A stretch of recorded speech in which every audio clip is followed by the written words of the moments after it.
Oke ya, selamat pagi semuanya. Ya, materi ini yang libur yang mungkin sebentar ya 1,5 sampai 2 jam kita mengadakan kuliah fisika listrik dan magnet ya untuk pekan ke-6 setelah UTS. Untuk hari ini nanti saya akan melanjutkan materi yang kemarin sudah kita pelajari ya. Jadi mungkin saya review dulu. Yang kemarin di pertemuan yang pekan lalu kita sudah belajar mengenai yang disebut sebagai reaction force dan juga hubungannya dengan hukum kekekalan energi ya. Jadi bagaimana kemarin kita lihat kalau ada konduktor ya seperti ini yang bergerak di daerah yang punya medan magnet, maka nanti dia akan menghasilkan gaya reaksi. Jadi seperti yang di sini, contoh yang di sebelah kiri, ini awalnya konduktornya saya tuliskan.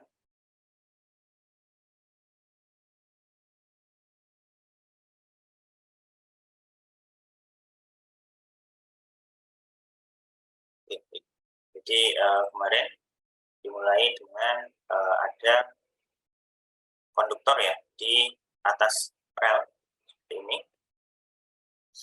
Ini awalnya konduktornya ini bergerak ke kanan dengan kecepatan v di daerah yang punya medan magnet arahnya masuk ke dalam seperti ini. Jadi karena konduktornya bergerak ke kanan dengan kecepatan v ya, itu makanya nanti luas permukaannya di daerah sini itu akan semakin besar. Jadi luas permukaannya itu semakin besar. Akibatnya apa? Akibatnya nanti flux magnetiknya ini juga akan bertambah semakin besar. Nah, dari hukum Lenz kemarin yang sudah kita pelajari, kalau flux magnetiknya bertambah, maka medan magnet induksinya itu harus melawan. Jadi melawan arah medan magnet eksternalnya. Di sini yang B ini ya. Jadi makanya untuk kasus ini, medan magnet induksinya ini nanti akan keluar. Dan ini menyebabkan nanti akan muncul arus induksi yang arahnya adalah counter clockwise. Jadi ini arusnya nanti counter clockwise. Nah, ini adalah arus induksi yang muncul ya akibat fenomena induksi elektromagnetik. Di konduktornya ini nanti akan mengalir arus arahnya ke atas. Nah, arus induksi ini yang arahnya ke atas ini berinteraksi dengan medan magnet eksternal B yang di sini ya. Nah, ini dia akan menghasilkan menghasilkan gaya magnetik ya, I-nya ke atas, B-nya masuk ke dalam, gaya magnetiknya adalah nanti ke arah kiri ya, FM. Dan ini yang disebut sebagai gaya reaksi, karena ini adalah suatu gaya yang muncul akibat munculnya arus induksi ini. Kalau tidak ada arus induksi yang muncul, maka nanti tidak akan muncul gaya reaksi. Kemudian kalau semisal bagaimana kalau semisal arah medan magnet eksternalnya B, ini saya balik. Jadi tetap sama, nanti konduktornya bergerak ke kanan, kecepatan V. Nah, sekarang medan magnet B-nya ini arahnya saya balik. Jadi di sini sama, kalau kita perhatikan dengan yang di atas, luas permukaan yang di arah sini dia akan bertambah. Jadi A-nya itu bertambah. Akibatnya apa? Akibatnya flux magnetiknya besarnya ya, ini juga akan bertambah.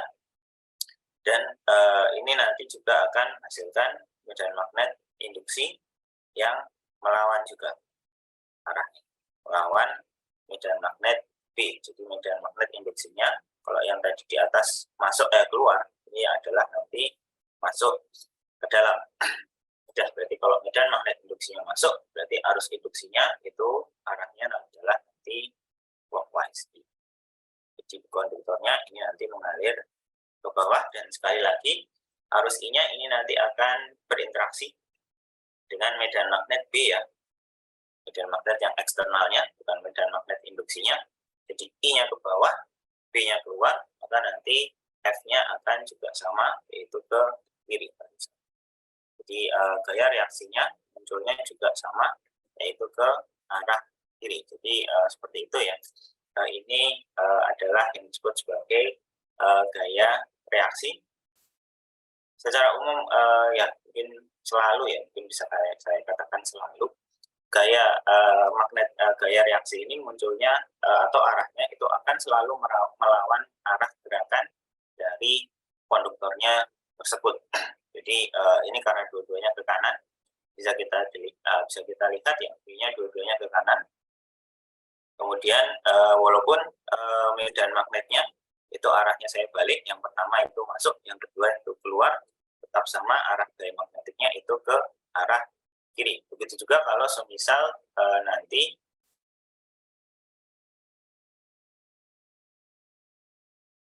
ya, arah gerakan konduktornya itu bukan ke kanan, ini kan dari kasus yang ke kanan nih arah gerakannya, tapi kalau di kasus yang ini nanti arah gerakan konduktornya itu ke kiri. Nanti bisa dibuktikan juga bahwa arah gaya magnetiknya atau arah gaya reaksinya itu akan melawan arah gerakannya. Jadi karena ini bergeraknya ke kiri, jadi nanti gaya reaksinya itu bergeraknya atau arahnya adalah ke kanan. Jadi selalu berusaha untuk memperlambat. Ya, jadi ini kemarin yang disebut sebagai gaya reaksi, dan ini dikatakan sebagai sebuah generator ya, karena ini sistem seperti ini mengubah gaya mekanik atau energi mekanik menjadi energi atau daya listrik.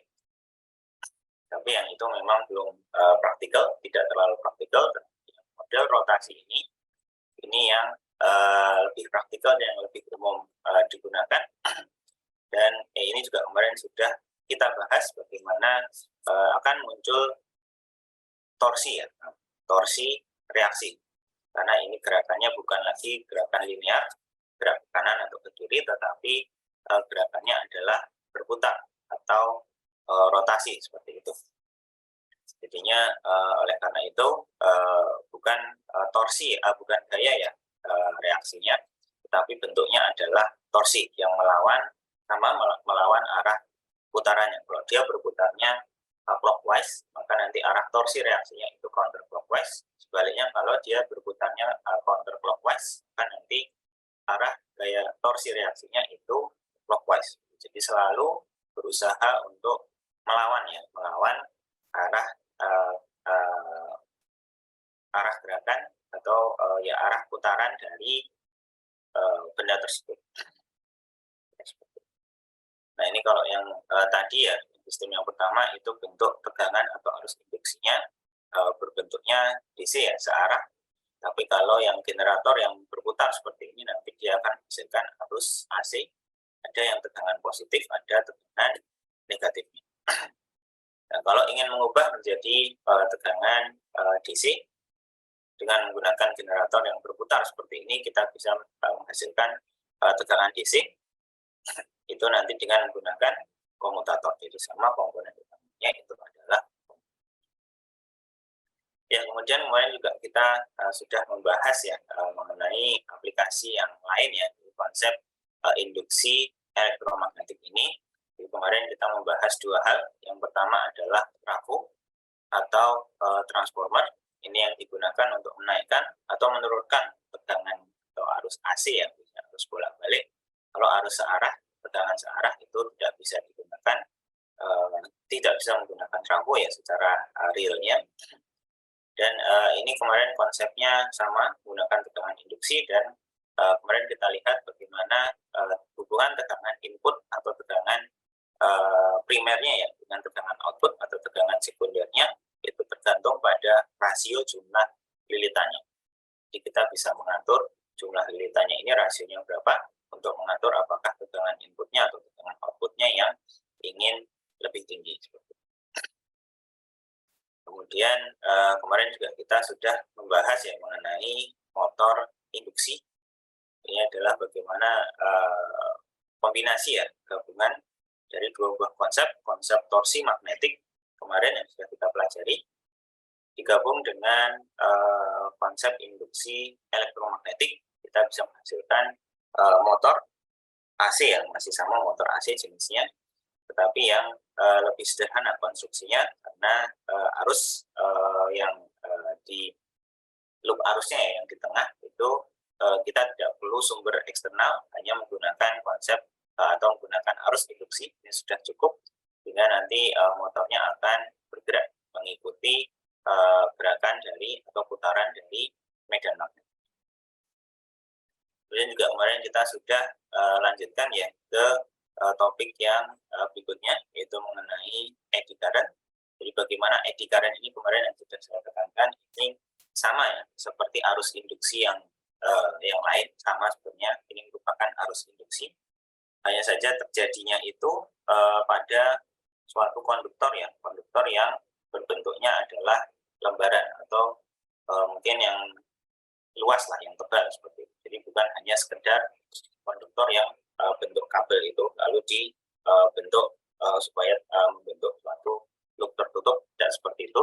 Tapi di sini arus induksinya muncul pada konduktor yang bentuknya itu sheet atau lembaran, sehingga nanti dimanapun arus induksinya itu akan muncul di hampir di seluruh tempat atau di seluruh bagian dari konduktor tersebut. Jadi tidak hanya di satu bagian saja, tapi akan muncul di seluruh bagiannya. Seperti itu. Ini kemarin ya apa yang disebut sebagai eddy current. Dan eddy current ini kemarin akan menghasilkan juga sama ya, kembali menghasilkan gaya reaksi, dan gaya reaksinya juga sama, ini akan berusaha untuk melawan ya, arah gerakannya. Jadi kalau gerakannya sedang ke kanan seperti ini, maka akan muncul gaya reaksi arahnya nanti ke kiri, dan ini yang digunakan untuk apa yang disebut sebagai magnetic braking. Jadi bisa digunakan sebagai mekanisme pengereman, tetapi tanpa ada kontak langsung antara permukaan keretanya ya, kalau ini misalkan digunakan di kereta dengan relnya, atau jadi tanpa perlu ada kontak langsung seperti itu. Nah, jadi ini yang digunakan ya utamanya atau aplikasinya, dan ada aplikasi yang lain sebetulnya bukan hanya di kereta ya, kereta maglev biasanya yang menggunakan bridge seperti ini, di alat-alat gym dan juga di roller coaster. Ini juga proses pengeremannya juga menggunakan magnetic braking. Ada yang menggunakan magnetic braking. Kemudian kemarin juga ada aplikasi lain untuk metal detector. Ini sudah saya jelaskan. Itu ya beberapa hal ya mengenai eddy current, prinsipnya bagaimana, juga aplikasinya itu contohnya untuk apa saja.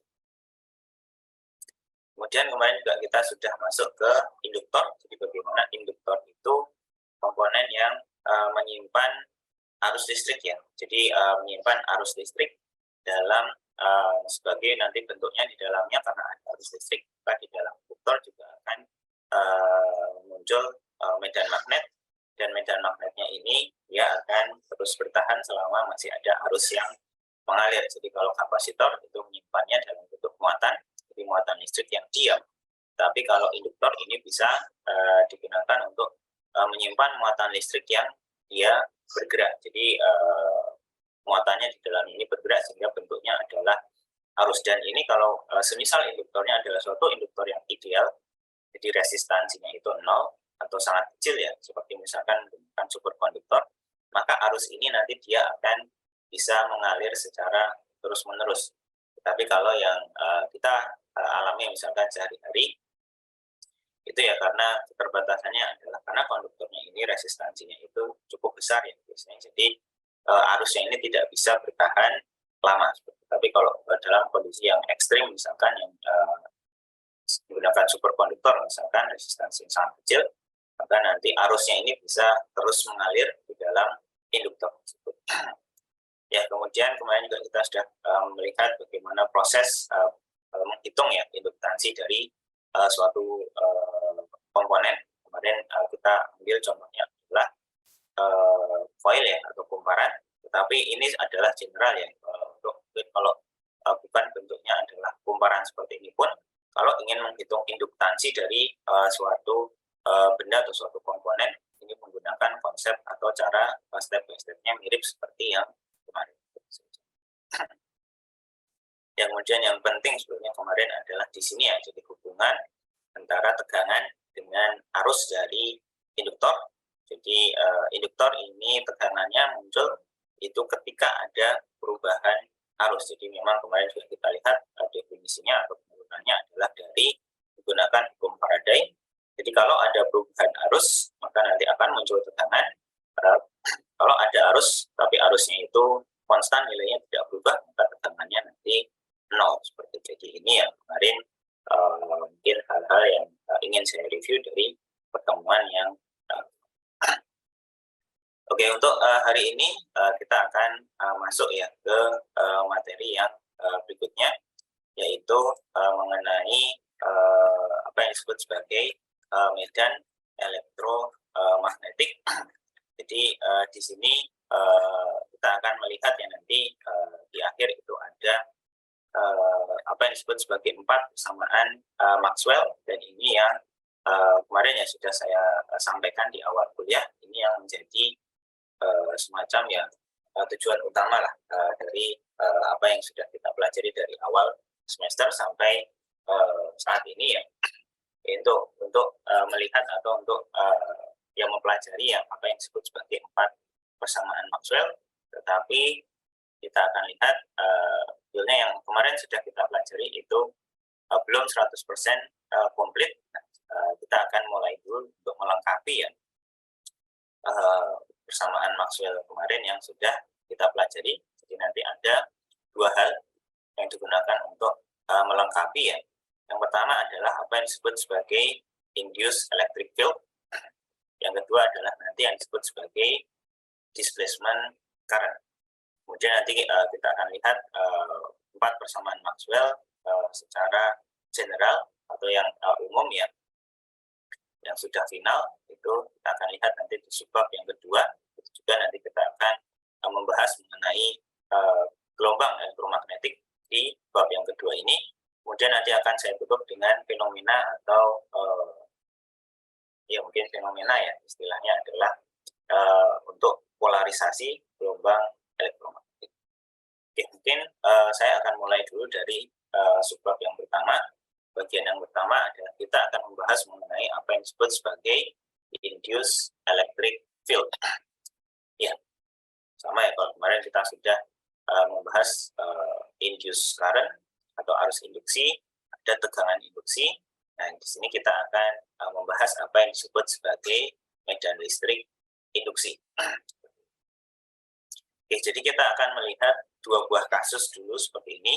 Jadi kita punya 2 buah setup sistem ya, seperti ini.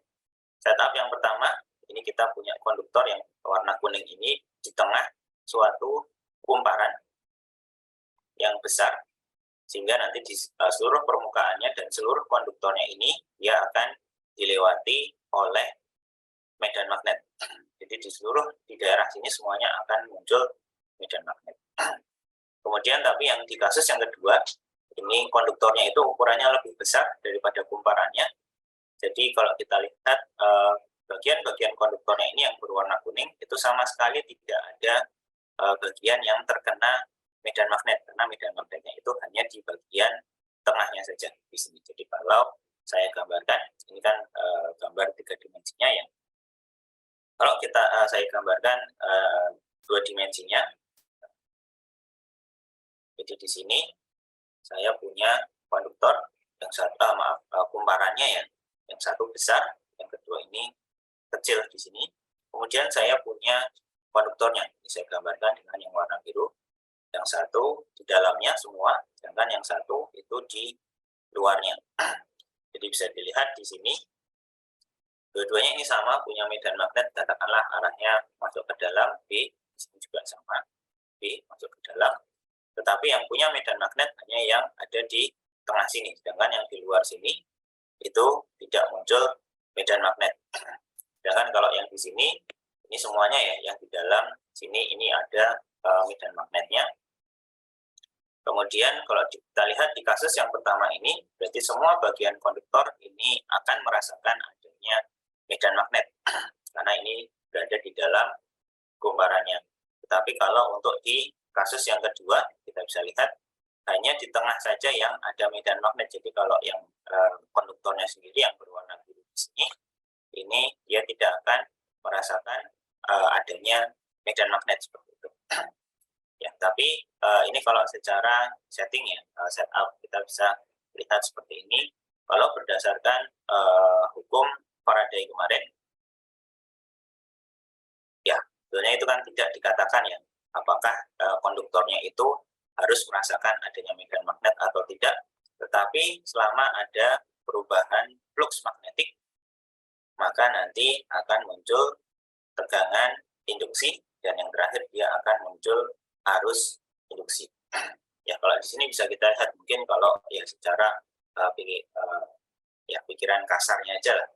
Ya, mungkin ya cukup logis ya kenapa nanti di kasus yang pertama ini dia akan muncul arus induksi, karena yang memang di dalam konduktornya ini atau muatan-muatan listrik yang ada di dalam konduktornya ini, dia betul-betul merasakan bahwa oh iya ada medan magnet, dan medan magnetnya ini nilainya berubah, sehingga nanti ya kita akan atau muatan-muatan listriknya itu tahu kalau harus mengalir misalkan seperti itu. Tapi kalau untuk kasus yang kedua ini kan tidak seperti itu.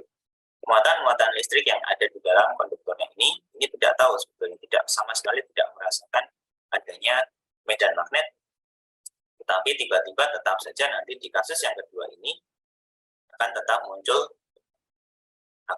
muncul arus induksi. Karena kalau dari hukum Faraday ini mengatakan memang seperti itu, dan memang dari hasil percobaan ini yang memang terjadi. Di kasus yang kedua pun ini akan muncul arus induksi. Ya, pertanyaannya ya dari mana muatannya ini tahu kalau dia harus bergerak, padahal dia merasakan medan magnet pun ini tidak. Nah, ini adalah pertanyaan yang muncul sebetulnya dari hukum Faraday yang seperti yang kemarin sudah kita bahas. Bagaimana sih kok muatan-muatan listrik yang ada di sini dia tahu dia harus bergerak, sehingga nanti akan menghasilkan arus induksi, padahal dia sama sekali tidak merasakan adanya medan magnet. Nah, ini sebetulnya adalah pertanyaan yang muncul. Nah, pertanyaan ini bisa dijawab ya dengan konsep apa yang disebut sebagai konsep induksi medan listrik. Jadi yang terjadi adalah ternyata kalau kita punya yang ada di tengah seperti ini, ya saya mungkin akan membahas kasus yang kedua seperti ini. Jadi di sini ada medan magnet yang besarnya berubah nanti. Yang terjadi adalah ada konduktor ataupun tidak ada konduktor, di sekitarnya ini dia akan menghasilkan apa yang disebut sebagai medan listrik induksi. Jadi ini garis-garis yang berwarna merah, ini adalah apa yang saya sebutkan tadi sebagai medan listrik induksi. Jadi medan listriknya ini nanti arahnya adalah melingkar. Jadi mirip seperti kemarin kalau ada arus listrik, lalu di sekitarnya itu akan muncul medan magnet yang arahnya itu berputar. Nah, ini mirip seperti itu. Kalau ada suatu daerah yang punya medan magnet yang berubah seperti ini, maka di sekitarnya ini akan muncul arus listrik induksi di sini, dan arahnya itu adalah nanti dia berputar mengitari daerah yang tadi ya medan magnetnya itu berubah. Jadi ini sebetulnya adalah yang terjadi pertama kali. Jadi di luar ataupun di dalam seperti kasus yang pertama, ini juga sama, nanti di dalamnya sini dia akan muncul medan listrik induksi. Jadi semuanya sama, katakanlah arahnya counterclockwise semua. Dan ini sebetulnya yang pertama kali terjadi. Jadi bukan arus induksinya dulu yang muncul, tetapi ini yang step pertamanya dulu yang muncul. Jadi kalau ada perubahan medan magnet, maka akan muncul medan listrik dulu. Jadi perubahan medan magnet, perubahan flux magnetik akan menghasilkan medan listrik di sekitarnya. Nah, baru kemudian kalau semisal di sini sekarang saya letakkan loop atau konduktor di sini, di bagian sini. Atau di kasus pertama misalkan yang di tengah. Nah, di sini baru kita akan melihat nanti ya akan muncul arus induksi di dalam konduktor yang ini.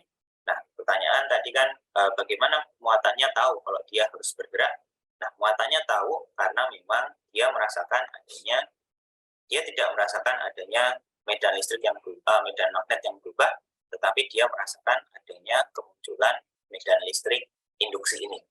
Ya, kalau kita ingat kemarin, kalau ada muatan listrik di daerah yang punya medan listrik, maka dia akan mengalami gaya listrik dan dia nanti akan bergerak. Nah, gerakannya ini gerakan muatan listrik ini yang nanti kemudian akan menghasilkan arus induksi seperti itu. Nah, ini yang disebut konsep medan listrik induksi. Jadi medan listrik induksi. Ya, ini ya.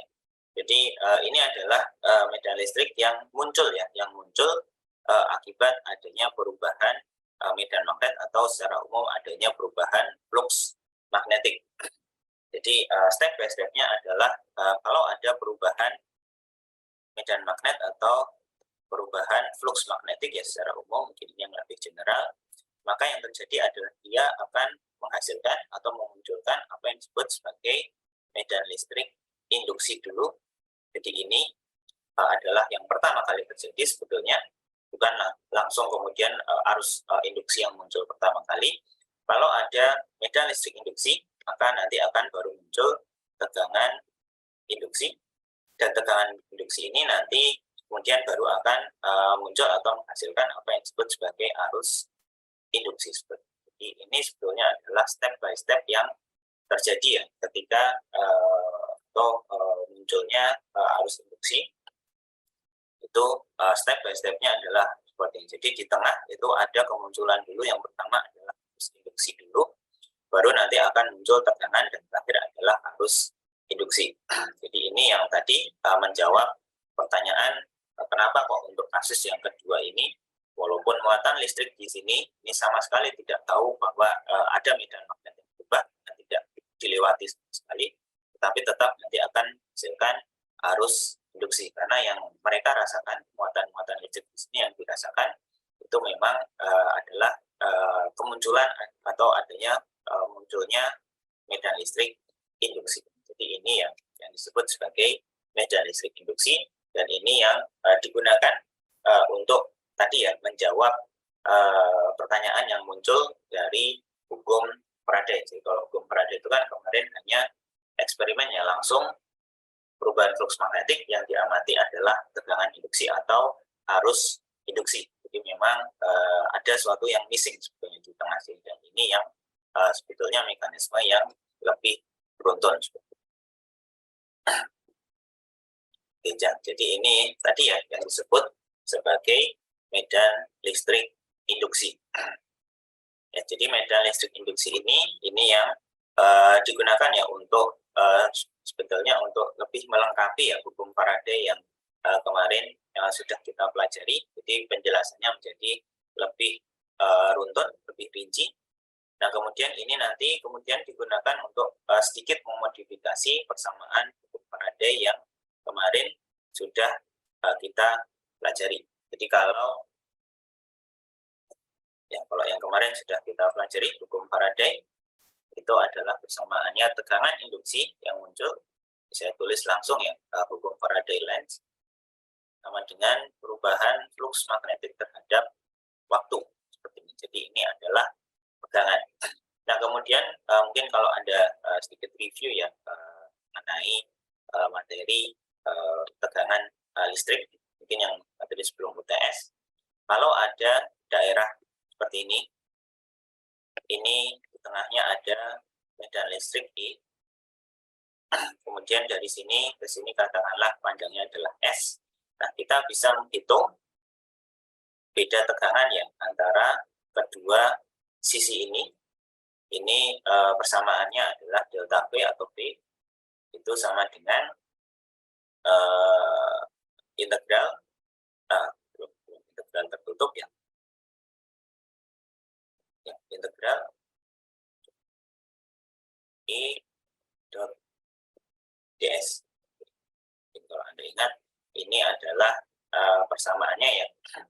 Jadi ini adalah persamaan yang muncul untuk menghitung tegangan listrik atau beda potensial antara dua buah tempat. Nah, definisi ini juga bisa kita gunakan untuk sedikit tadi ya melengkapi hukum Faraday yang sudah kita pelajari. Jadi tegangan listrik, tegangan induksi ya dalam hal ini nanti akan sama dengan integral dari E. Dalam hal ini E-nya adalah medan listrik induksi. Dot ds ini akan nilainya sama dengan negatif d flux dt. Jadi ini adalah persamaan yang bisa kita tuliskan ya, yang menghubungkan antara medan listrik induksi EIN dengan perubahan flux magnetik. Oke, nah tapi kalau kita lihat sama seperti kemarin ya di integral line integral atau integral garis, di sini kita juga lihat bahwa medan listrik induksinya ini arahnya adalah atau membentuk suatu lingkaran tertutup. Nah, makanya biasanya di sini didefinisikannya integralnya itu adalah bukan integral terbuka seperti ini, tetapi adalah integral tertutup. Jadi titik awal dan titik akhirnya itu akan sama, hanya saja nanti lintasannya mungkin yang berbeda. Dan inilah yang menjadi hukum Faraday lens yang lebih lengkap. Jadi di sini menghubungkan antara perubahan flux magnetik langsung dihubungkan dengan nilai medan listrik induksi yang dihasilkan. Jadi bukan lagi hanya dihubungkan dengan tegangannya, tetapi langsung bisa terlihat hubungannya dengan medan listrik induksi yang dihasilkan. Karena ini memang adalah mekanisme yang pertama kali terjadi. Jadi muncul dulu medan listrik induksi, baru nanti muncul tegangan, dan terakhir akan muncul arus induksi. Jadi ini yang pertama, apa yang disebut sebagai medan listrik induksi, dan ini digunakan untuk melengkapi ya hukum Faraday yang kemarin sudah kita baca. Kemudian konsep yang kedua yang digunakan untuk melengkapi persamaan Maxwell kemarin ya, supaya menjadi suatu persamaan Maxwell yang utuh, itu adalah konsep yang disebut sebagai displacement current. Dan ini nanti akan kita lihat ini untuk melengkapi hukum Ampere.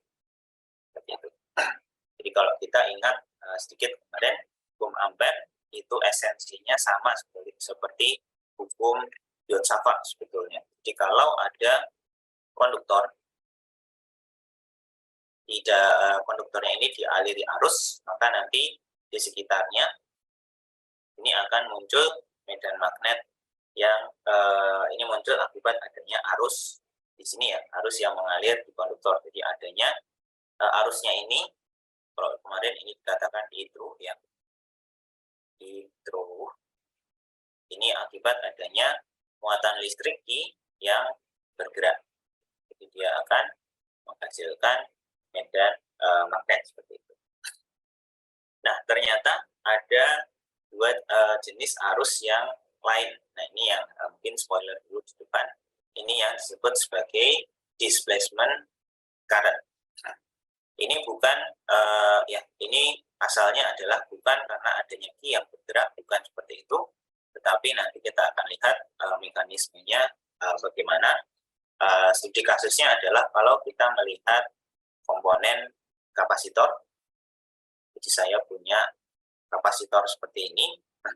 Kemudian katakanlah di sini nanti akan ada arus I yang mengalir, sehingga nanti kalau semisal awalnya sini saya gambar dulu plus plus plus plus, sebelah kanannya minus minus minus minus minus.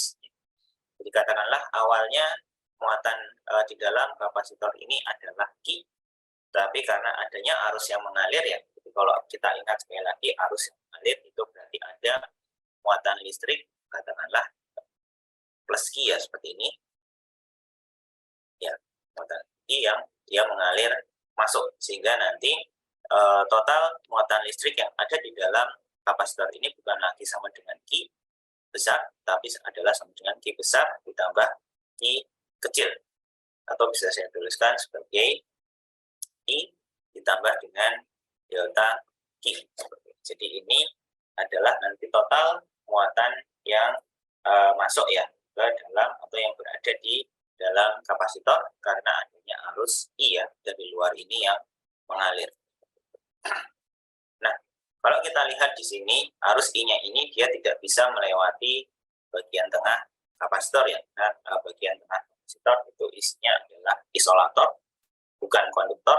Jadi tidak mengaliri arus, tidak mengalirkan arus, tapi nanti di bagian sini nanti dia akan muncul arus yang sama. Karena kan biasanya kalau kapasitor prinsipnya adalah sebetulnya adalah muatan dari plat yang sebelah kanan. Ini dia mengalir, berputar, sehingga nanti akan masuk ke plat yang sebelah kiri. Kalau kita ingat, prinsipnya kan seperti itu. Nah, di sini bisa kita lihat ya, perubahan nilai muatan kapasitor akibat adanya arus listrik yang mengalir.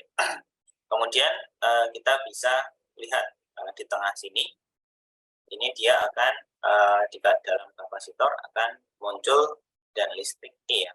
Dan di mana medan listrik E-nya ini besarnya itu akan sama dengan berapa total muatan listrik yang berada di dalam kapasitor tersebut dibagi dengan permitivitas ruang vakum, atau kalau di dalamnya ada dielektrik ya permitivitas dielektriknya, kemudian dibagi dengan jarak ya, lupa ya, betul, ternyata luas permukaan ya, betul. Jadi ini adalah medan listrik yang berada di dalam kapasitor. Kuat medan listriknya adalah Q dibagi epsilon 0 dibagi A juga berakhir. Nah, kemudian kalau kasus yang tadi ya, atau mungkin saya tuliskan dulu sebagai kita bisa melihat hubungan antara muatan listrik Q yang berada di dalam kapasitor dengan medan listriknya, itu bisa saya tuliskan seperti ini. Berarti kalau ada perubahan muatan listrik delta Q, seperti tadi ya, ada arus yang masuk, maka nanti dia akan menghasilkan perubahan medan listrik. Karena kan epsilon 0 dan A ini dua-duanya konstanta, jadi tidak akan berubah nilainya. Berarti kalau ada perubahan delta Q, ada perubahan muatan listrik delta Q ya, maka nanti yang berubah adalah medan listrik yang ada di dalamnya. Nah, kemudian kalau misalkan kita definisikan ini, kita ingin melihat ya hubungan nilai perubahan delta Q sebagai terhadap waktu. Saya tuliskan dulu ya, delta Q itu sama dengan epsilon 0 A delta E. Kemudian ini dibagi dengan delta T. Jadi ini kita ingin melihat laju perubahan muatan listriknya. Dan ini kan sebetulnya adalah arus ya, arus I yang tadi mengalir. Jadi bisa kita lihat hubungan ya antara arus I yang mengalir tadi masuk ke kapasitor dengan perubahan nilai medan magnet yang nanti akan terjadi. Atau kalau yang secara lebih generalnya I itu akan sama dengan epsilon 0 A dE dt. Ini yang B general. Ya, jadi di sini bisa kita lihat efek dari arus yang masuk ke kapasitor tadi ya, arus I ini yang masuk ke kapasitor, ini dia efeknya adalah kalau di tengah itu bukan merupakan adanya arus yang mengalir dalam bentuk muatan listrik yang bergerak, tetapi yang terjadi efeknya adalah di tengah ini nanti dia akan merubah kuat medan listrik yang berada di tengah kapasitor ini. Dan nilai arus I-nya ini tadi hubungannya dengan perubahan medan listrik adalah seperti ini. Jadi di sini bisa kita bayangkan di tengah ini ada semacam arus I aksen, yang ini nilainya adalah sama dengan arus I yang di luar. Nah, I aksennya ini, inilah tadi yang disebut sebagai displacement current. Jadi ini adalah sebetulnya yang disebut sebagai displacement current. Jadi displacement current maksudnya adalah arus yang mengalir itu bukan karena adanya muatan listrik yang bergerak. Jadi kalau di sini tadi kan ini arus I yang muncul akibat adanya muatan listrik yang bergerak. Tetapi kalau displacement current ini adalah arus listrik yang muncul akibat adanya ini di sini. Kuncinya adalah di bagian yang belakang, di EDP-nya. Jadi munculnya akibat adanya perubahan medan listrik. Ini akan menghasilkan arus yang jenis yang kedua, yaitu yang disebut sebagai displacement current. Jadi di sini bisa saya simpulkan. Jadi ada arus yang pertama, ini saya simpulkan sebagai hidro ya. Ini akibat adanya muatan listrik yang bergerak. Tetapi ada jenis muatan listrik yang kedua yang disebut sebagai displacement current. Ini itu akibat adanya medan listrik yang berubah. Ya, jadi ini adalah hubungannya ya, bagaimana ada dua jenis arus listrik. Hidro, ini yang mungkin sudah lebih familiar akibat ada muatan listrik yang bergerak. Tapi yang kedua yang displacement current, ini muncul itu akibat adanya medan listrik yang berubah. Seperti itu. Nah, ini yang disebut sebagai displacement current. Dan kemudian ini digunakan digunakan untuk melengkapi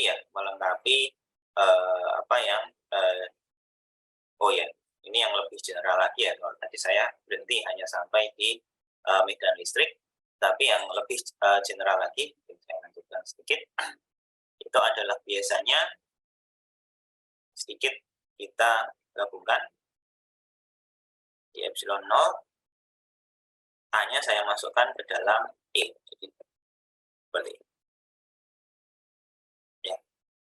Tadi luas permukaannya kan di luar, ini saya masukkan ke dalam, dan mungkin kalau yang masih ingat, ini E kalikan A, ini adalah flux listrik ya sebetulnya. Jadi yang lebih general definisi dari displacement current itu adalah menggunakan flux listrik. Jadi perubahan flux listrik. Jadi mungkin ini saya revisi sedikit. Jadi ada flux listrik yang nilainya berubah. Ini nanti dia akan menghasilkan displacement current. Ya, jadi dua arus ini yang muncul ya, akibat yang pertama muatan listrik yang bergerak, yang kedua adalah akibat adanya perubahan nilai flux listrik, dan keduanya ini sama efeknya. Dari hukum Ampere dikatakan kalau ada arus yang mengalir itu akan menghasilkan medan magnet B. Nah, ternyata medan magnetnya ini bukan hanya muncul akibat adanya muatan yang bergerak tadi ya, tetapi akibat adanya displacement current ini, dia juga nanti akan menghasilkan medan magnet. Jadi ini sekarang hukum Ampere-nya dilengkapi, bukan hanya akibat adanya arus, tadi arus yang akibat muatan listrik yang bergerak ini yang pertama, tetapi juga akibat adanya displacement current, yaitu akibat adanya perubahan flux listrik, dan ini dilengkapinya oleh Maxwell. Makanya ini sekarang hukumnya namanya menjadi Ampere Maxwell, bukan hanya sekedar Ampere saja, tetapi ada nama Maxwell di sini. Jadi ini adalah yang disebut sebagai displacement current, dan ini digunakan untuk melengkapi hukum Ampere yang kemarin sudah kita pelajari. Oke, mungkin di sini sudah kita lihat ya bagaimana hal yang digunakan untuk melengkapi 4 persamaan Maxwell tadi. Jadi di sini sebetulnya bisa kita lihat dua hal. Di yang pertama ini mengenai pembahasan mengenai induksi medan listrik, ini bisa kita lihat adanya perubahan medan magnet B ini menghasilkan medan listrik E, dan yang ini yang tadi dikatakan sebagai medan listrik induksi. Dan konsep displacement current ini adalah komplement dari fenomena yang di sini. Jadi tadi ya displacement current itu ada perubahan flux listrik atau ada perubahan medan listrik, katakanlah seperti itu. Ya, ada delta E. Nah, di sini dia akan menghasilkan medan magnet. Jadi ini adalah semacam komplement ya. Jadi saling terkait. Jadi adanya perubahan medan magnet ini menghasilkan medan listrik. Ini tadi dijelaskan dengan konsep medan listrik induksi. Kemudian dari konsep displacement current tadi, ini juga bisa menjelaskan ya kebalikannya. Adanya perubahan medan listrik, perubahan flux listrik tadi ya, itu bisa menghasilkan medan magnet. Jadi ini yang menggambarkan keterkaitan ya yang sangat erat antara medan magnet dengan medan listrik seperti itu. Jadi ini makanya ini menjadi konsep yang sangat penting untuk melengkapi 4 persamaan Maxwell yang kemarin ya sudah sebelumnya kita pelajari, dan ini adalah mungkin sampai sini ada yang ingin ditanyakan dulu, silakan.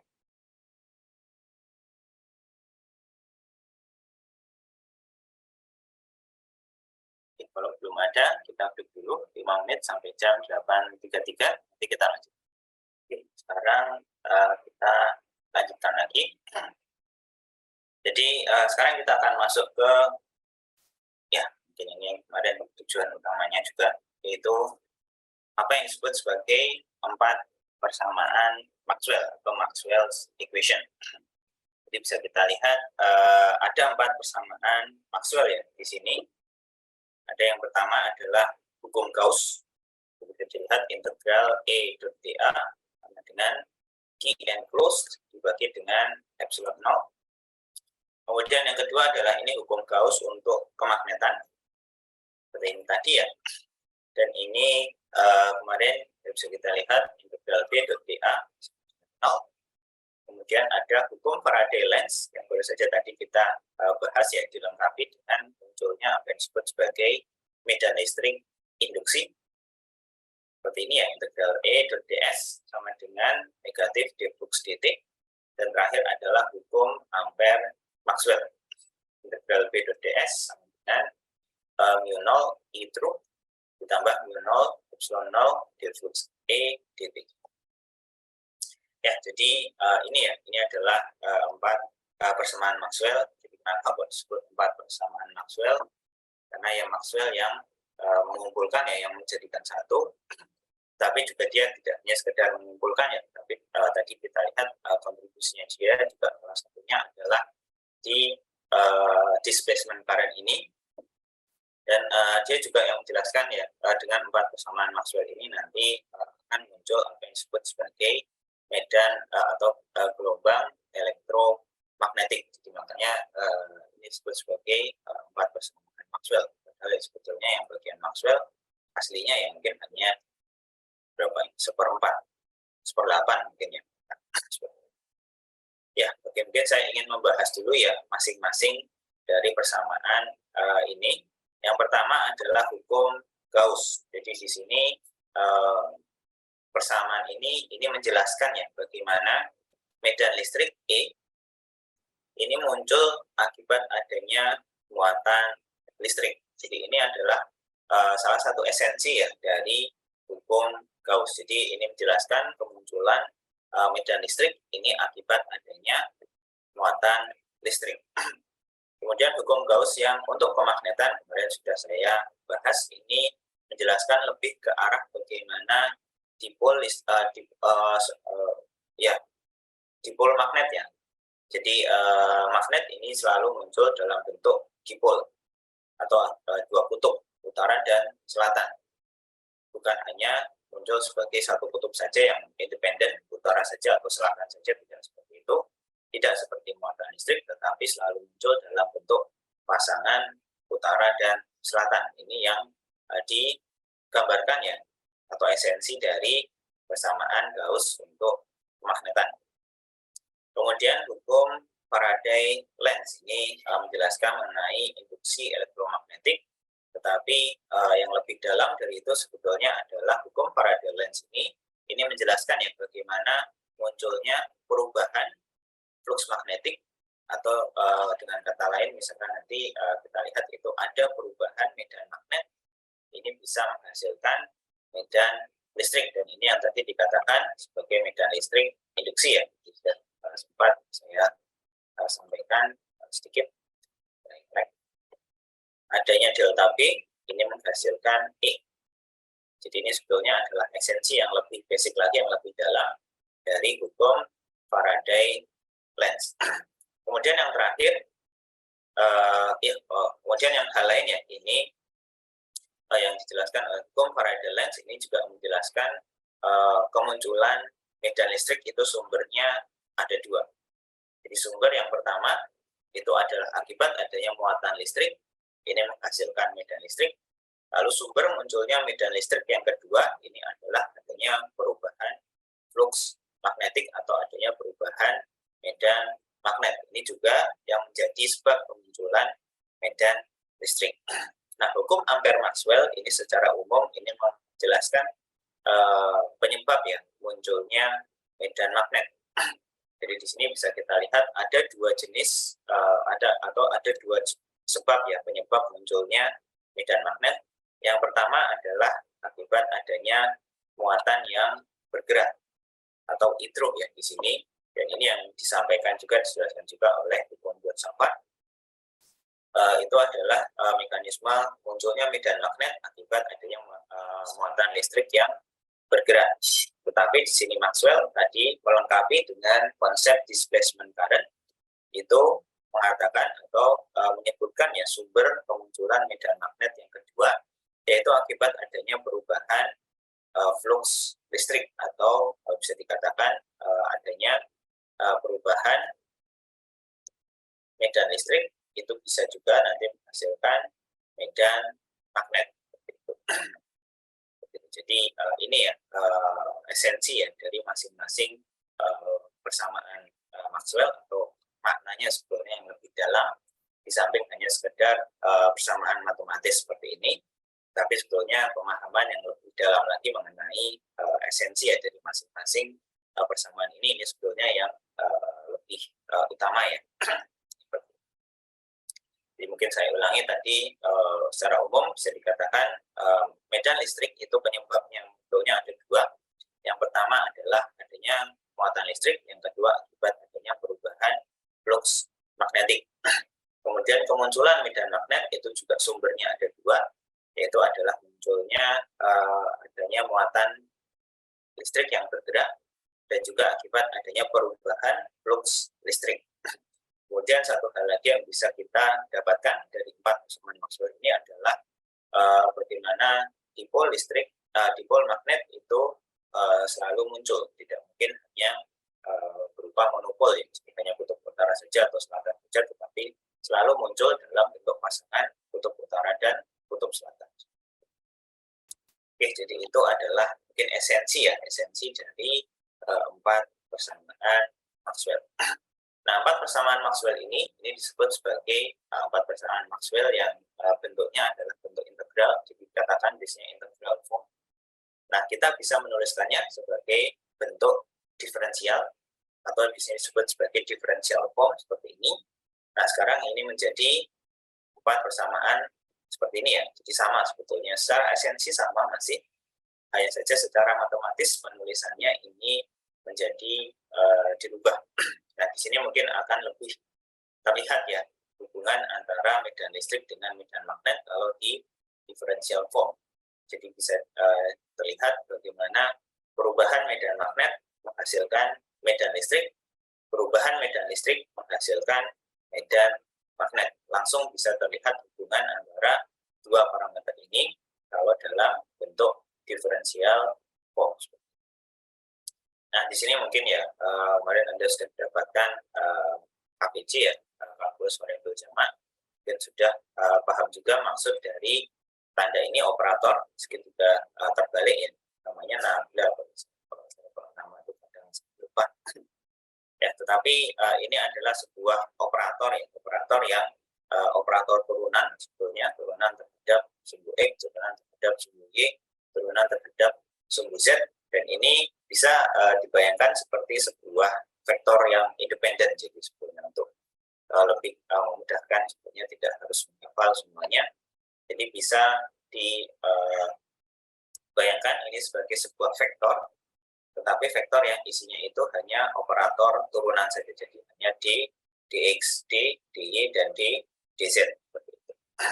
Nah, ini nanti tinggal di belakangnya itu operasinya apakah seperti di sini, nanti dot product, ataukah apakah nanti cross product, nanti tinggal diikuti saja bagaimana kalau kita melakukan operasi cross product antara dua buah vektor, atau dot product antara dua buah vektor, itu operasinya nanti masih sama persis.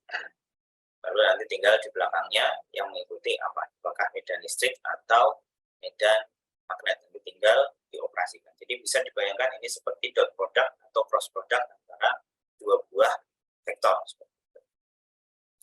Jadi kalau saya membayangkannya adalah, nah ini, jadi ini adalah bentuk diferensialnya, dan di sini nanti akan saya gunakan ya untuk membuktikan sesuatu, dan ini hanya sebagai contoh saja. Kalau untuk mata kuliah ini saya tidak akan masuk dalam sampai ke detail matematis menggunakan 4 persamaan Maxwell seperti ini.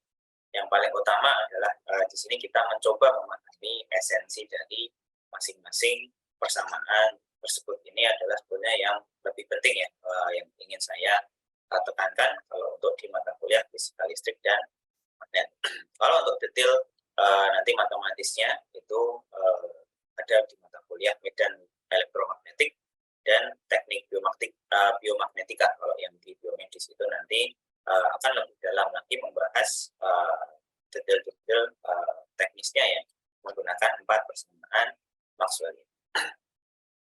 Oke, nah di sini saya akan menggunakan 4 persamaan Maxwell dalam bentuk differential form.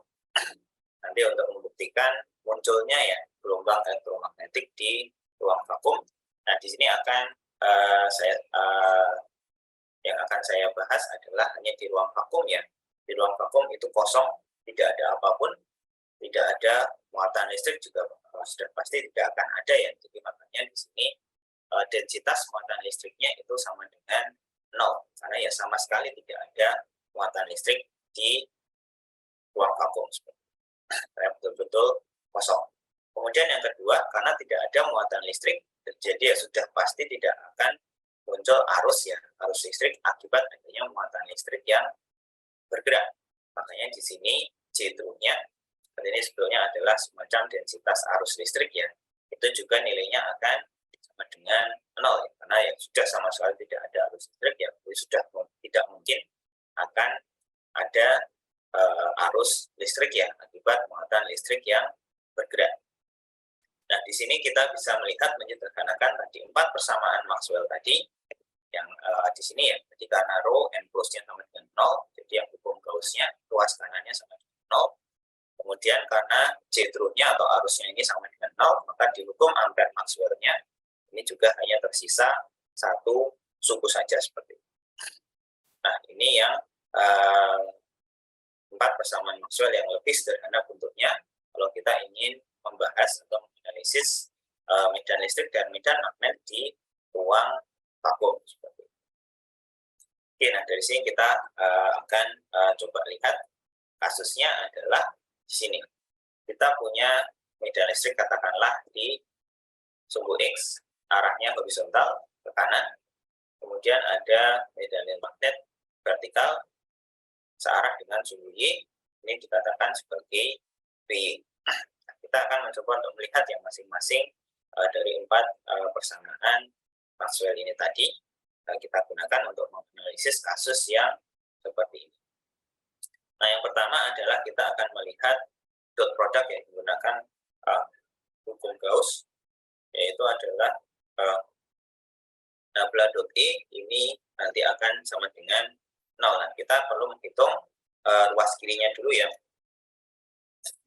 Ini namanya kalau tidak salah divergence ya. Divergence dari E itu nanti harus sama dengan 0. Nah, ini operasinya adalah dot product. Jadi ini adalah nablanya seperti ini. Kemudian didotkan dengan medan listrik. Medan listriknya di sini hanya ada komponen horizontal saja, sumbu X, sumbu Y, dan sumbu Z-nya, ini nilainya akan sama dengan 0. Jadi kalau kita ada produk simple, dan coba saya sedikit detailkan. Nanti kalau yang cross product tidak akan saya detailkan takut terlalu lama. Jadi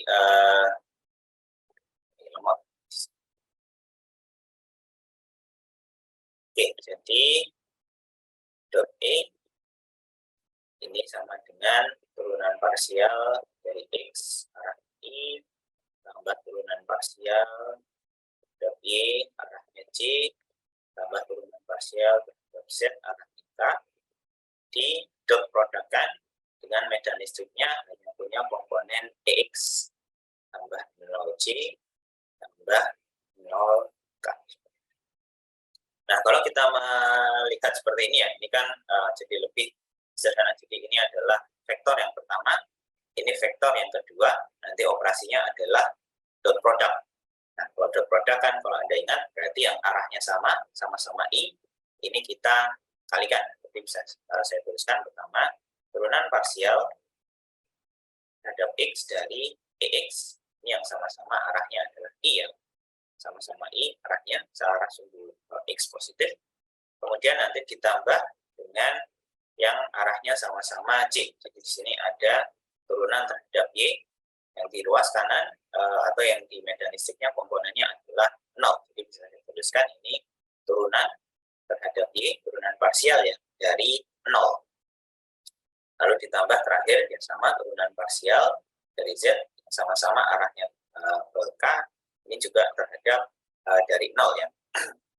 Jadi bisa dilihat di sini yang pertama turunan parsial dari X terhadap X ya. Ini nilainya tidak 0. Nah, untuk dua suku yang di sini ini turunan dari suatu nilai yang nilainya sudah 0. Berarti ini dua ini nilainya 0. Jadi yang bersisa itu hanya turunan parsial terhadap X dari EX, dan ini nilainya dari hukum Gauss itu harus sama dengan 0. Jadi ini adalah persamaan yang bisa kita dapatkan dari hukum Gauss yang untuk kasus yang sedang kita analisis. Jadi turunan dari EX terhadap sumbu X itu nilainya adalah sama dengan 0. Ya, jadi ini yang pertama. Lalu kemudian kita gunakan hukum yang kedua, masih membahas mengenai medan listrik, dan ini adalah hukum hukum Faraday lens ya. Jadi sekarang bukan dot product tetapi cross product, dan ini nanti nilainya harus sama dengan negatif turunan parsial dari medan magnet B terhadap waktu T. Jadi saya sampaikan saya tidak akan mendetailkan. Jadi saya akan tulis saja langsung ya, gunakan hasilnya. Di sini nanti hasil cross product-nya saya tuliskan dulu di kertas kosong.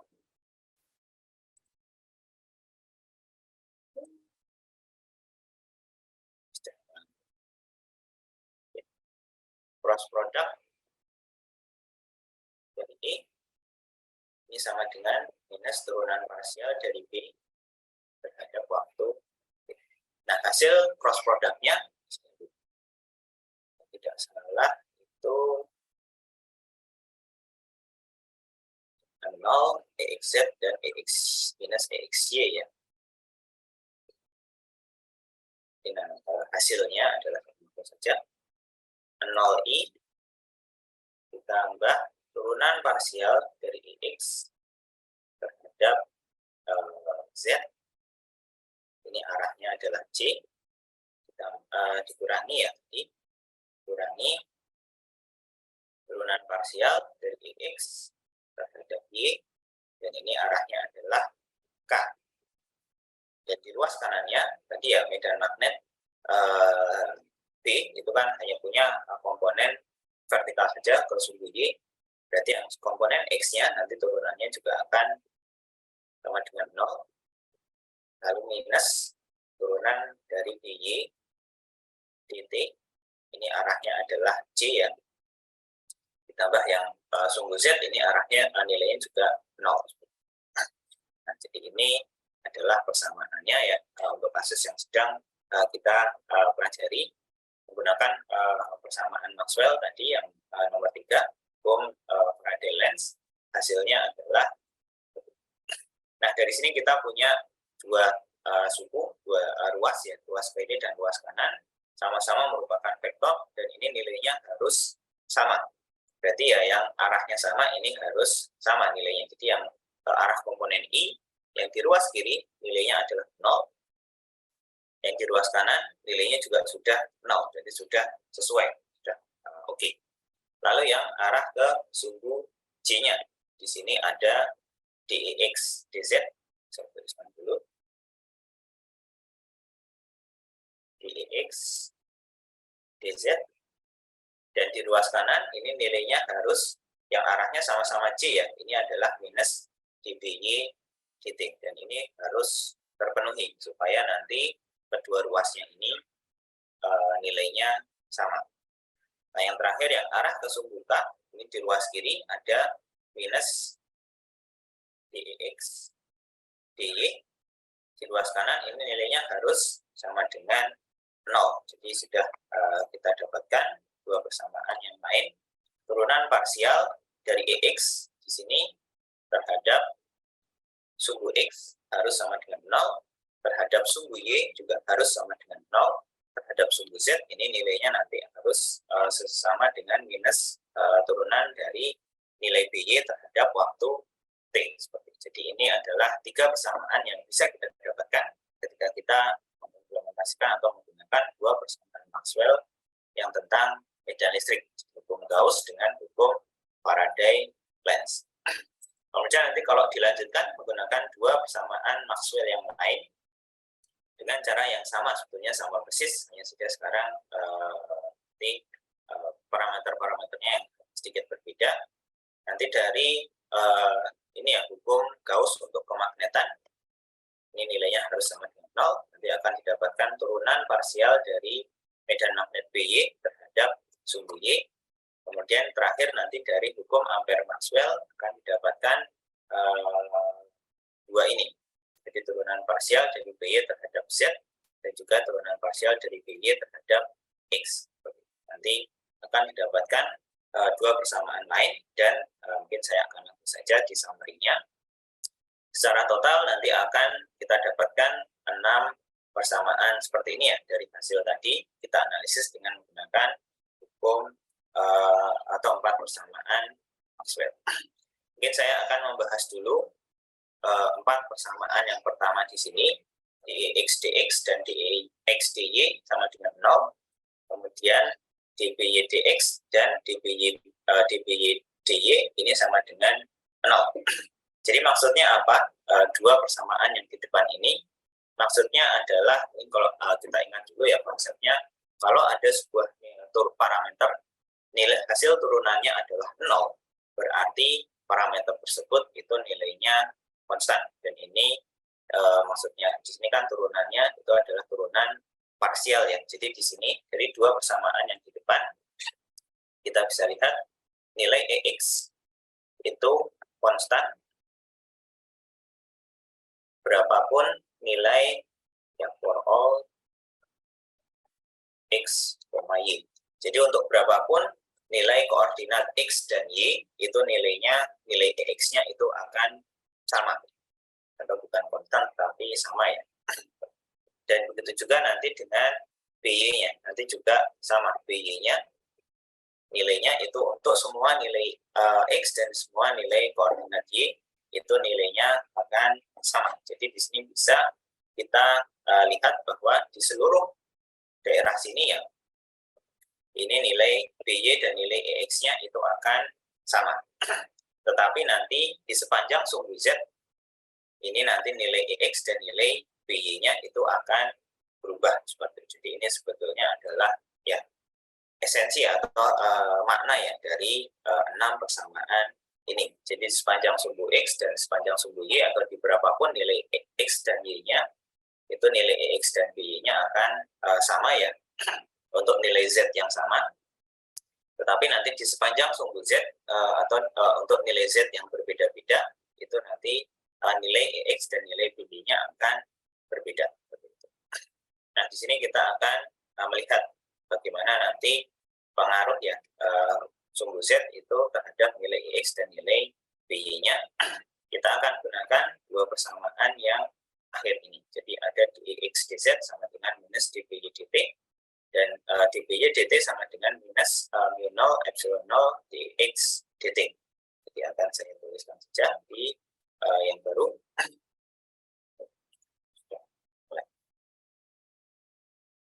Dx dz ini sama dengan minus dby dt, dan yang kedua dby dz itu sama dengan minus mu 0 epsilon 0 dx dt. Nah, ini jadi ini yang akan muncul ya, dua persamaan ini. Nah, di sini saya akan gunakan persamaan yang pertama dulu.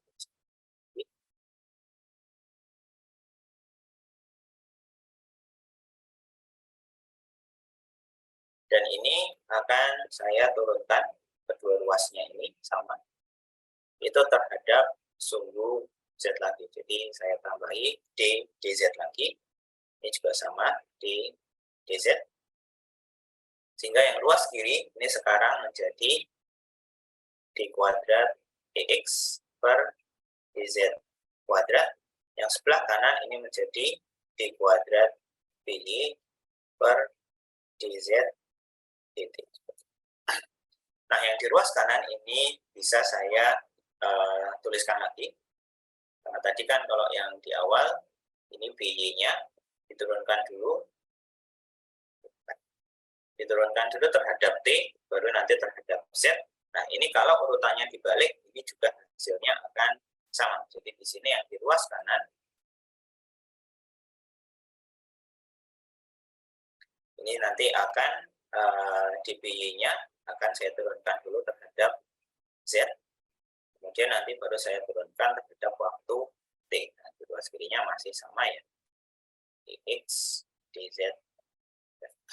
Nah, dari sini kita bisa dapatkan nilainya dby dz itu nilainya berapa, kita bisa dapatkan dari sini, dan ini nanti bisa kita masukkan ke sini. Nanti saya tuliskan di sini.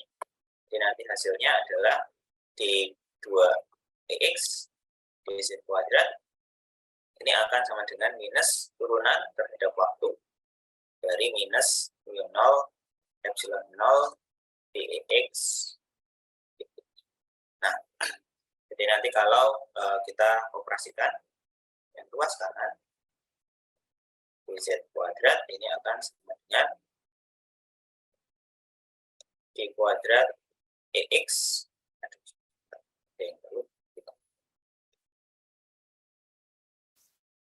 Maaf ya. Oke. Di mu 0 epsilon 0 d kuadrat EX dt kuadrat. Jadi ini adalah nanti hasil akhir yang akan didapatkan dari kita mengkombinasikan dua persamaan Maxwell atau dua persamaan tadi ya, dari persamaan dua persamaan yang terakhir, hasil kombinasinya atau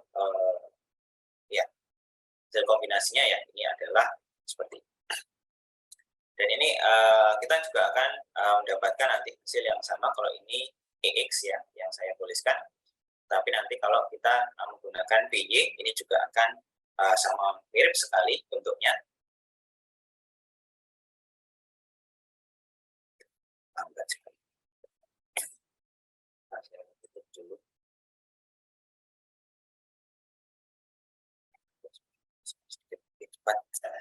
Ya, jadi di sini nanti kalau kita di hasil akhirnya kita menyisakan BY, maka nanti kita akan mendapatkan persamaan yang sangat mirip ya. Seperti ini bentuknya. Konstantanya di tengah juga sama, mu 0 epsilon. Nah, mungkin Anda ingat ya, persamaan seperti ini merupakan persamaan yang disebut sebagai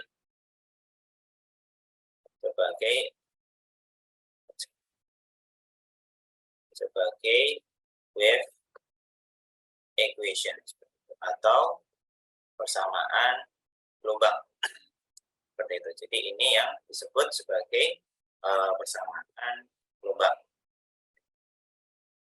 Nanti kita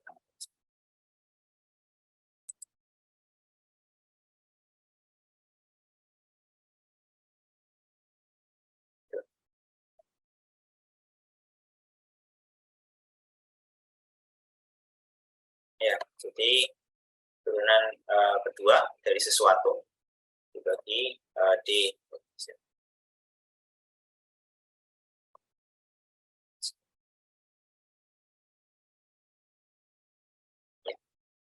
kuadrat sama dengan konstantanya di tengah itu adalah seper V kuadrat.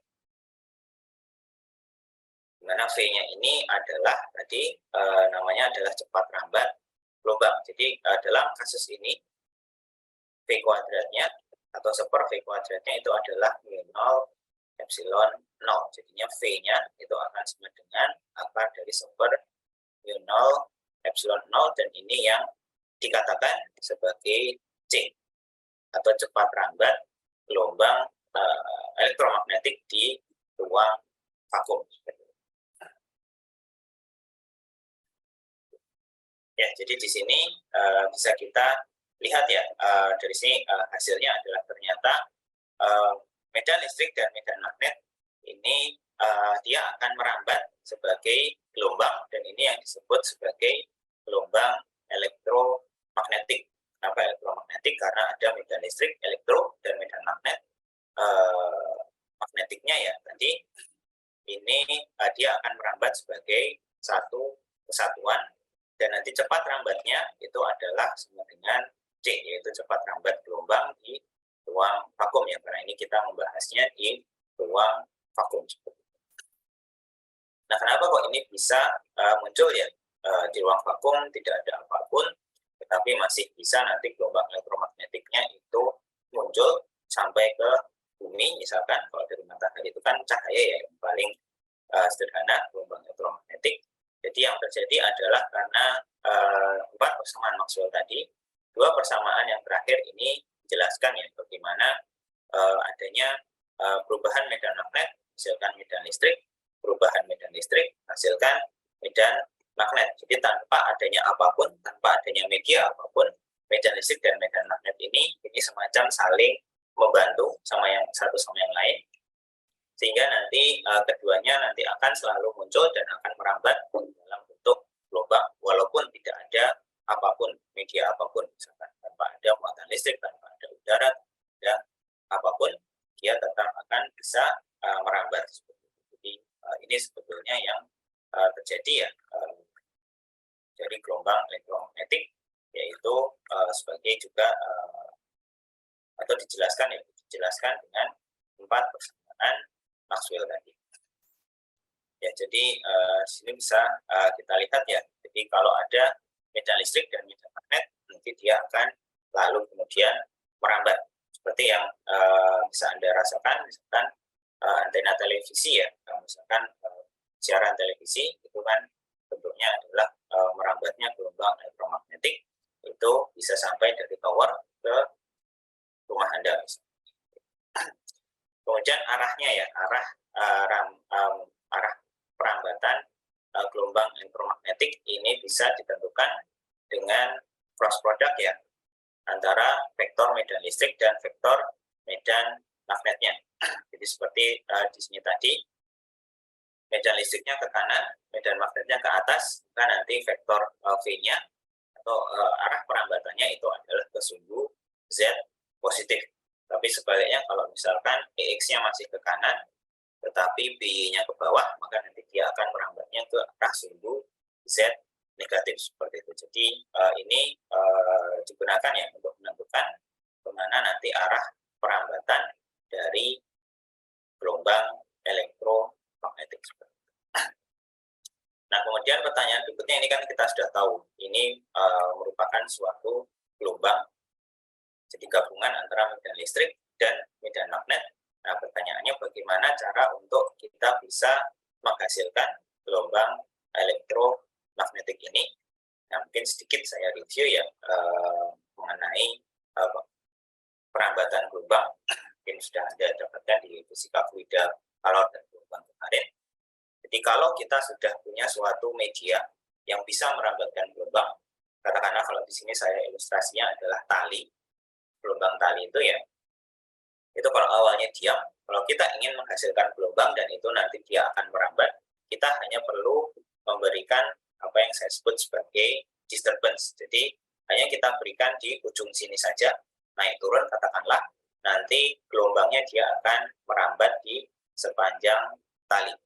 Nah ini juga sama di gelombang elektromagnetik, ini kita hanya perlu semacam memberikan disturbance di suatu tempat, maka nanti dia akan merambat ya, disturbance itu sebagai sebuah gelombang elektromagnetik. Nah sumber gelombangnya dalam hal ini mungkin Anda sudah tahu namanya adalah antena. Antena ini adalah sebenarnya kalau dalam konsep gelombang ini yang disebut sebagai wave source-nya. Jadi ini sebagai trigger ya untuk munculnya nanti gelombang elektromagnetik. Nah, nanti kemudian kalau sudah muncul medan listrik dan medan magnet, maka nanti secara otomatis ini akan merambat sebagai tadi yang disebut sebagai gelombang elektromagnetik. Seperti itu. Nah, konsepnya bagaimana? Nah, konsepnya seperti ini. Ini adalah salah satu konsep yang paling dasar ya dari antena. Jadi yang kita lakukan adalah kita mencoba membuat agar bisa salah satu, kalau dalam ilustrasi ini adalah medan listriknya ya. Medan listriknya di tempat ini, di sekitar antena, ini nilainya selalu berubah. Jadi katakanlah awalnya arahnya ke atas, nanti lalu berubah menjadi arahnya ke bawah. Jadi medan listriknya ini nilainya selalu berubah. Nah, dari persamaan Maxwell tadi, kita bisa lihat, kalau ada medan listrik yang berubah nilainya, dia akan menghasilkan medan magnet. Kalau sudah muncul medan listrik dan medan magnet secara berpasangan seperti ini, dan nilainya nanti dua-duanya selalu berubah, maka nanti dia akan bisa merambat sebagai gelombang elektromagnetik. Jadi idenya seperti itu, kita membuat disturbance atau membuat triggernya ya, itu adalah dengan menghasilkan medan listrik yang nilainya selalu berubah. Atau konsep yang lain juga sama saja, kita menghasilkan medan magnet yang nilainya berubah terus, maka nanti dia akan menghasilkan medan listrik dan nanti keduanya akan merambat sebagai gelombang elektromagnetik. Nah, bagaimana caranya kalau di sini yang akan saya tunjukkan membuat medan listrik yang arahnya berubah terus?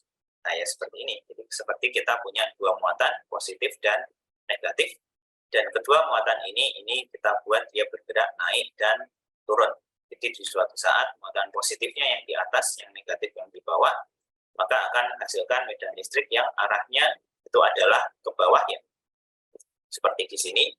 Kemudian nanti di suatu saat kita buat muatan negatifnya di atas dan muatan positifnya di bawah, sehingga nanti medan listriknya ini arahnya itu ke atas, dan ini berlangsung secara terus-menerus, sehingga kita bisa menghasilkan medan listrik yang besar dan arahnya itu nanti berubah-ubah terus, dan ini yang menjadi trigger awal untuk munculnya gelombang elektromagnetik yang kalau tadi dalam contohnya konteksnya adalah siaran televisi dari towernya, pemancarnya sampai bisa diterima di rumah Anda, kemudian bisa Anda nikmati di televisi di rumah Anda. Jadi konsepnya adalah seperti itu. Jadi yang tower utamanya, pemancarnya itu bisa dikatakan seperti menghasilkan medan listrik atau medan magnet yang nilainya berubah, dan itu yang menjadi trigger awal sehingga nanti akan merambat ya dalam bentuk gelombang elektromagnetik sehingga bisa sampai diterima di rumah Anda.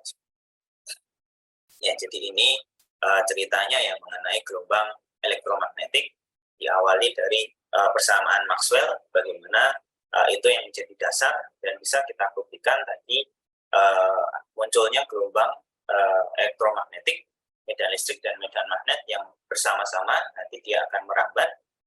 Kemudian bagaimana cara membangkitkannya adalah dengan memberikan disturbance atau trigger awal.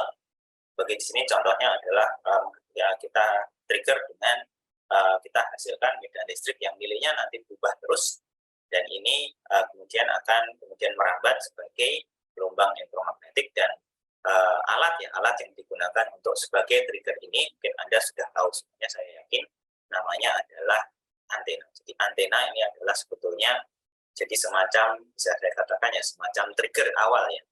Trigger awal yang menghasilkan medan listrik atau medan magnet yang nilainya berubah. Dan kemudian nanti dia akan, kemudian gelombangnya ini akan merambat ke tempat yang lebih jauh.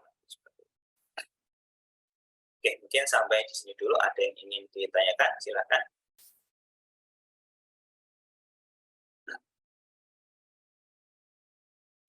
Oke, kalau tidak ada, mungkin akan saya lanjutkan saja ke subbab yang terakhir. Ini namanya adalah polarisasi. Jadi polarisasi gelombang elektromagnetik. Jadi mungkin yang saya akan mulai ya subbab mengenai polarisasi ini dengan sebuah ilustrasi. Jadi bagaimana tadi saya sudah sampaikan, arah perambatan gelombang elektromagnetik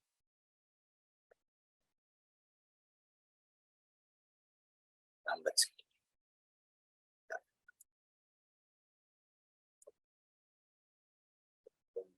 Saya post dulu saja yang ini. Saya buat baru saja.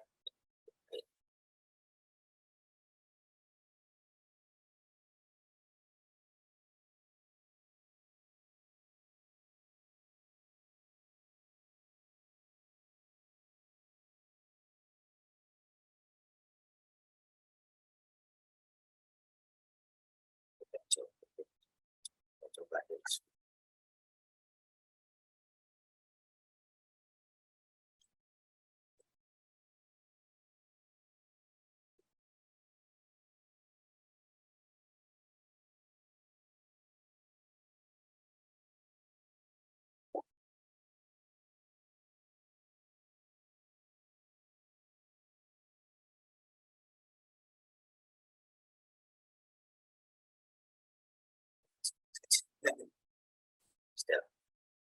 Pelan-pelan aja.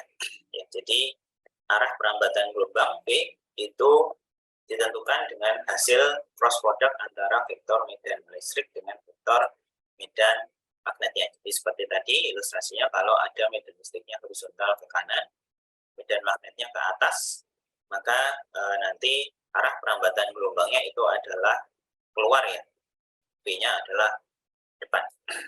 Kemudian kalau semisal saya punya medan magnet dan medan listrik, yang horizontal sekarang adalah medan magnetnya, medan listriknya itu ke bawah. Kalau kita lihat seperti ini, E-nya ke bawah, V-nya ke kanan ya, maka tetap nanti vektor kecepatannya V itu adalah keluar menuju ke arah pengamat, ke arah kita. Kemudian kalau semisal ada kasus lain, itu adalah E-nya sekarang ke kiri atas, V-nya ke kiri bawah. Ini kalau kita cross product-kan, E-nya kiri atas, V-nya kiri bawah, ini juga tetap sama. Arah perambatan gelombang elektromagnetiknya itu masih tetap ke arah yang sama. Jadi bagaimana kita bisa lihat di sini, ya bagaimanapun orientasinya, E-nya miring, V-nya miring, V-nya horizontal, E-nya vertikal, selama hasil cross product-nya ini masih bisa menghasilkan nilai cross product yang menunjuk ke arah yang sama seperti ini. Nah, ini memang karakteristik dari gelombang elektromagnetik. Nah, bagaimana kita bisa tahu kemana sih ini arah medan listriknya, apakah horizontal, apakah vertikal, apakah miring? Nah, ini kita mendefinisikan satu parameter ya yang disebut sebagai polarisasi. Jadi polarisasi di sini adalah sebetulnya menunjukkan ya, kemana arah medan listriknya itu berosilasi. Apakah dia berosilasinya itu naik turun seperti di gambar ini ya, gambar A seperti ini. Jadi dia naik turun medan listriknya, osilasinya, ataukah osilasinya itu kanan kiri medan listriknya. Jadi di sepanjang dalam contohnya sepanjang sumbu Z ya, jadi kanan kiri seperti itu. Nah, ini kan tetap sama, dia menghasilkan medan gelombang elektromagnetik yang merambat ke arah yang sama, tetapi kita tidak tahu ini kemana arah medan listriknya itu berosilasi. Nah, di sini didefinisikan parameter yang disebut sebagai polarisasi. Ini yang menunjukkan kemana sih arah medan listriknya itu nanti berosilasi, apakah naik turun seperti ini. Kalau polarisasinya medan listriknya berosilasi naik turun, ini dikatakan sebagai polarisasi vertikal. Jadi betul-betul yang dilihat itu bukan medan magnetnya, tetapi medan listriknya. Itu arahnya kemana? Apakah osilasinya naik turun, ataukah kanan kiri? Kalau kanan kiri nanti disebut sebagai polarisasi horizontal seperti itu. Nah, jadi ini yang biasanya ya definisinya dari yang disebut sebagai polarisasi. Jadi kita melihat itu medan listriknya. Jadi kita lihat medan listriknya itu apakah naik turun atau kanan kiri, atau misalkan miring, itu bisa juga nanti miring. Itu adalah yang disebut sebagai arah atau aksis ya, atau sumbu polarisasinya. Itu adalah kita lihat medan listriknya itu seperti apa nanti osilasi kanan kiri atau atas bawah seperti itu. Dan ini ya istilahnya yang vertikal dan horizontal sudah saya sampaikan ya. Dan dengan menggunakan konsep polarisasi ini, kita bisa membuat suatu filter ya, nama saya disebut sebagai filter. Jadi nanti kita bisa memfilter atau menyaring medan gelombang elektromagnetik yang masuk. Jadi di sini adalah satu filter ya, biasanya disebutnya sebagai polaroid. Ini dia bisa hanya bisa melewatkan ya medan listrik itu yang osilasinya adalah horizontal seperti ini. Kalau ada yang vertikal, itu nanti dia akan di stop, jadi tidak bisa lewat. Hanya yang medan listriknya arahnya horizontal, gelombang elektromagnetik yang punya medan listrik arah osilasinya adalah horizontal, ini yang dia akan lewat. Jadi seperti di sini contohnya, saat masuk ini gelombang elektromagnetiknya itu polarisasinya itu bermacam-macam. Ada yang medan listriknya naik turun, osilasinya ada yang horizontal kanan kiri, ada yang miring bahkan. Itu jadi bermacam-macam sekali jenisnya gelombang elektromagnetik yang masuk. Tetapi nanti yang dilewatkan itu hanya yang osilasi medan listriknya atau polarisasinya itu horizontal seperti itu. Nah, secara umum ini ada yang disebut sebagai Malus Law ya. Jadi yang disebut sebagai Malus Law ini adalah kalau semisal saya punya ya suatu polaroid atau filter yang aksisnya itu adalah vertikal seperti ini. Kemudian nanti ada ada gelombang elektromagnetik yang polarisasinya itu agak miring seperti ini. Jadi medan listriknya itu miring arahnya, dan ini membentuk sudutnya adalah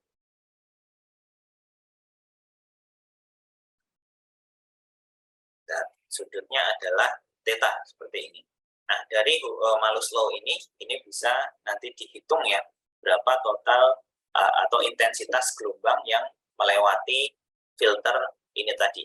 Jadi itu akan bergantung pada sudut tetanya. Kalau misalkan searah ya, jadi aksis polaroidnya itu vertikal, polarisasi gelombangnya juga vertikal, nanti akan seluruhnya itu dilewatkan. Tetapi kalau semisal tegak lurus 90 derajat, itu nanti dia akan tidak ada yang bisa lewat. Makanya yang nanti yang digunakan hubungannya adalah cosinus cos theta. Jadi saat cos tetanya 0, nanti 1 ya cos theta.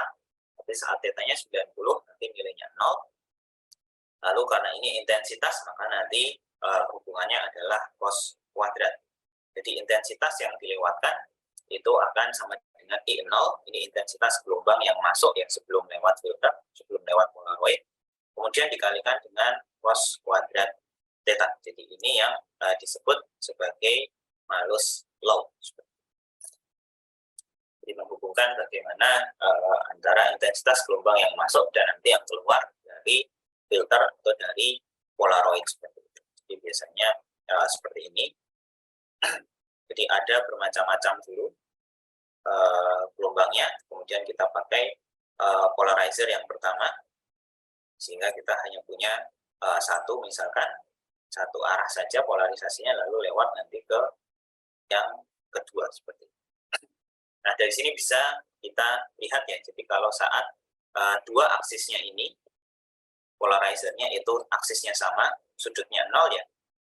Ini kalau digambar yang sebelah kanan, ini digambarkan dengan garis yang berwarna merah ini kan sama-sama vertikal ya. Jadi sudut θ-nya 0, maka nanti ini akan menghasilkan daerah yang paling terang.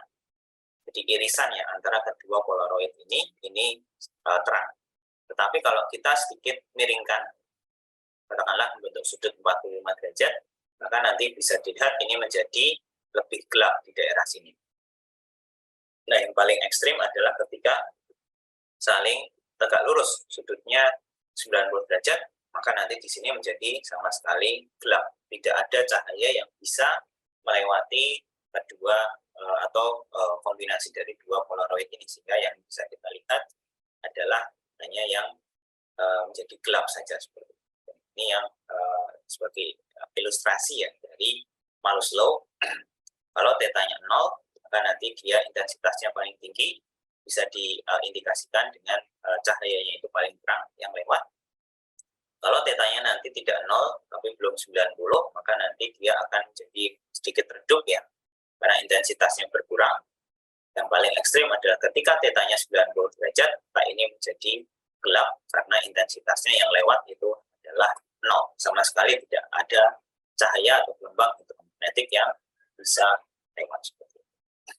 Dan ini yang menjadi dasar juga ya dari polarizer atau kacamata hitam ya, yang jenisnya yang polarizer. Ini juga sama. Jadi kenapa kok ini bisa membantu kita ya untuk melihat supaya tidak terlalu terang kalau misalkan cahaya mataharinya itu sangat kuat. Ini prosesnya juga sama. Jadi cahaya matahari yang datang itu bentuknya adalah seperti ini, polarisasinya itu ke segala arah, jadi tidak beraturan. Nah, karena kita menggunakan polarizer ini, kacamata ini tadi, maka nanti hanya satu arah saja, satu aksis saja yang akan dilewatkan, sehingga nanti dari yang banyak ini hanya sedikit saja yang nanti bisa lewat, tetapi juga kita masih bisa tetap melihat, hanya saja intensitasnya nanti yang berkurang seperti itu, sehingga yang tadinya terang itu menjadi tidak terlalu terang seperti itu. Nah, prosesnya adalah atau ide dasarnya adalah seperti ini dengan menggunakan konsepnya polarisasi. Dari banyak sekali polarisasi gelombang elektromagnetik yang masuk dari matahari, misalkan cahayanya banyak, arahnya bermacam-macam polarisasinya, hanya satu arah saja nanti yang bisa lewat kemudian masuk ke mata kita, sehingga intensitas cahayanya itu menjadi berkurang. Ini yang disebut sebagai polarizer, dan ini adalah konsep dari polarisasi gelombang elektromagnetik. Mungkin sampai sini ada yang ingin ditanyakan, silakan.